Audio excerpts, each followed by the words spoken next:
जंगवी साहब के ज़माने में तो नहीं था। फिर भाई जंगवी साहब के ज़माने में अंजुमन सिपाही साहब थी, अगर इशार कासमी साहब के ज़माने में सिपाही साहब हो गई हो, मौलाना आजम तारिक साहब के ज़माने में मिल्लत इस्लामिया हो गई हो, तो आप मुझे बताओ हैदरी शहीद के ज़माने में आलो सुन्नत हो गई हो। ये तब्दीलियां वक्त का तकाजा थी या नहीं थी?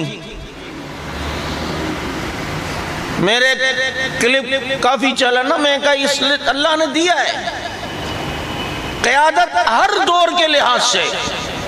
जिस वक्त बहुत ज्यादा कुफर आम था तो फिर किसी हक को जरूरत थी तो अल्लाह ने हक नवाज पैदा किया। फिर इस हक की आवाज के लिए फैलाना था तो कुर्बानी देनी पड़ती है। इस कुर्बानी को ईसार कहते हैं। तो अल्लाह ने फिर ईसार दिया। जब ईसार आ गया यानी कुर्बानी आ गई, तो अब इस कुर्बानी का नतीजा है कि ये काम फैले। तो फिर देखो इस कुर्बानी के नतीजे में ज़िया रहमान फारूकी के दौर में 17 मुल्कों में ये काम फैला। तो ज़िया तो रोशनी को कहते हैं ना, तो ज़िया के जमाने में, ज़िया रहमान फारूकी के जमाने में ये कितनी जगह पर फैला। अब फिर जमात पे पाबंदी लगी तो ऐसा अंधेरा सा छा गया कि अब पता नहीं क्या होगा। इन मायूसी के अंधेरों में जरूरत थी कि किसी चमकने वाले सितारे को सामने लाया जाए। तो आजम तारिक आया, वस्समाई वत्तारिक। तारिक तो रात को चमकने वाले सितारे ही को कहते हैं ना।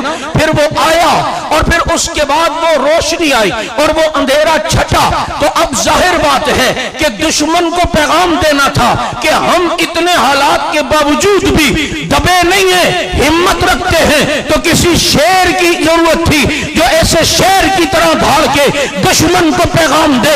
हालात की चक्की में अभी भी जाग रहे हैं। तो इस्लामाबाद की सड़कों में अल्लामा अली शेर हैदरी ने आकर ईरानियों को कहा था कि मुझे कुम के कुतुब खाने में ले जाओ, वहां से किताबें निकाल के तुम्हारा कुफर साबित न करूं, मेरा नाम बदल देना।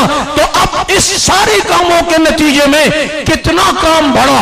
हर जगह सहाबा की मदा हुई, हर जगह सहाबा की मदा हुई। और फिर अल्लाह ने चूंकि मदा इस अहमद के दौर में करवाई, जिसे अहमद लुधियानवी कहते हैं, अहमद इसमें तब्दील है, बहुत ज्यादा मदा करने वाला। इसके दौर में हाथ देखो हर जगह सहाबा ही सहाबा हो रहा है।